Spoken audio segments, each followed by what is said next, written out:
guys! So welcome back to my channel. So ngayon ay pupunta tayo sa WEMSU Ipil Campus upang gawin ang ating interview. See you there! So ngayon ay nandito na tayo sa WEMSU Ipil ESO.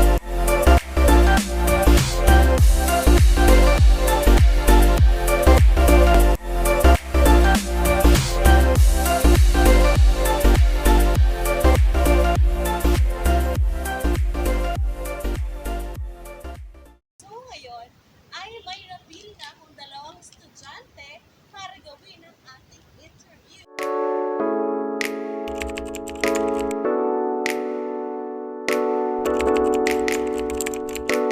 Hi guys! So ngayon ay gagawin natin ang ating interview kasama si Cindy at si Aliyah. So, may gusto ba kayong batiin first of all? Gusto mong i-shout out? Ay, meron po. Binabati ko ang taga-WEMSU Ipil. Hello, guys! Nandito na kami!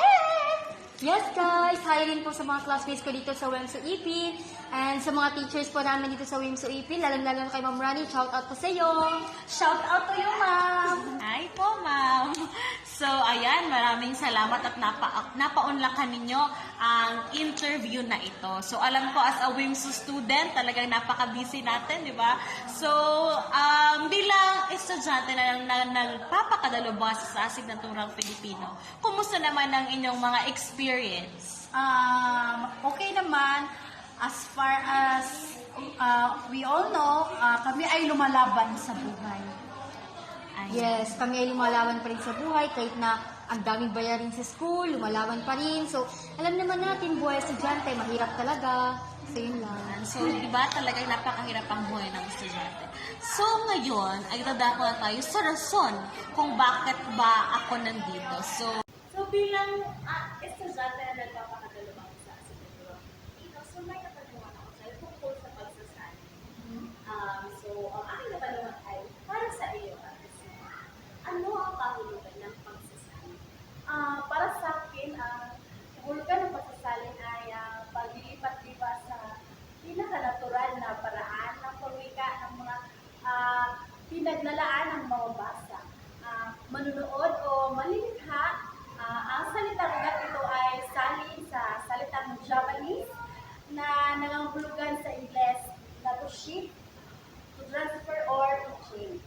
So, ito ay ang pagpapaunawa ng mga kahulugan ng panitik o teksto at ng kinalalabasang paglikha ng paglimpas na teksto at tinatawag rin na salinwika na naghahatid ng parehong mensahe na nasa ibang wika.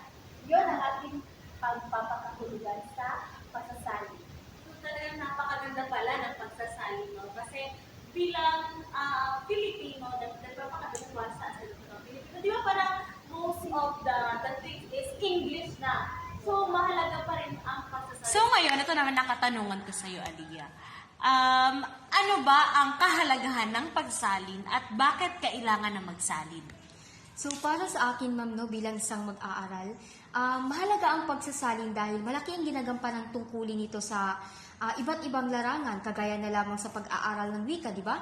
Ngayon, alam naman natin na ang wika ay bahagi ng ating curriculum, pinag-aaralan ang wika. So, naroon talaga ang pagsasalin. So, binibigyang buhay ng pagsasalin ang mga likhang maaaring ituring na sabihin natin patay sa iba't ibang kultura. So, sapagkat alam naman natin na hindi ito nauunawaan ng iba, kagaya na lamang ng mga akdang Espanyol, di ba? So, kapag isalin natin ito sa Filipino, mas nauunawaan ng mga mamamayan nating Pilipino. So, malaki ang ginagampanan nitong tungkulin ng pagsasaling wika sa paglaganap rin ng Kristyanismo sa ating bansa. So, alam naman natin na ang paglaganap ng Kristyanismo sa ating bansa ay umiiral pa rin sa kasalukuyan. So,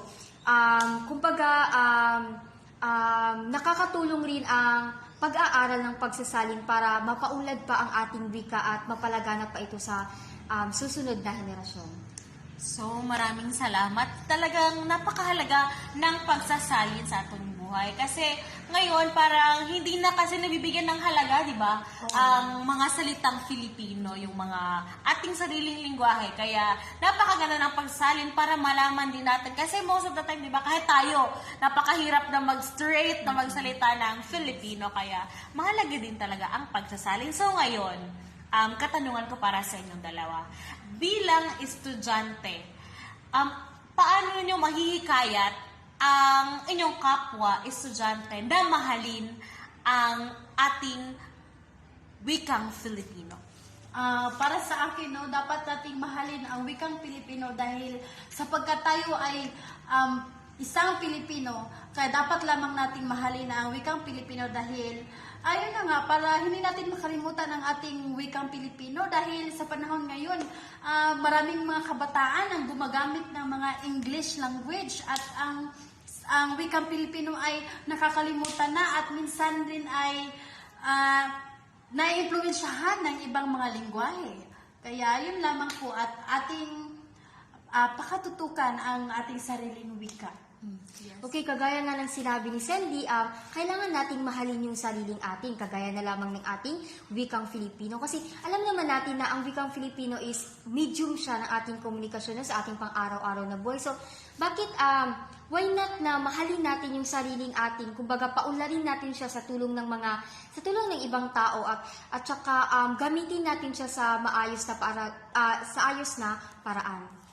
Ayan, so maraming salamat sa pagpapaunlak sa interview na ito. Talagang dahil sa inyo ay mas lalo kong na-value ang wikang Filipino. So maraming salamat and I hope to see you next time. So, and sa inyo guys, maraming salamat for watching our vlog and I'll see you in the next one. Bye!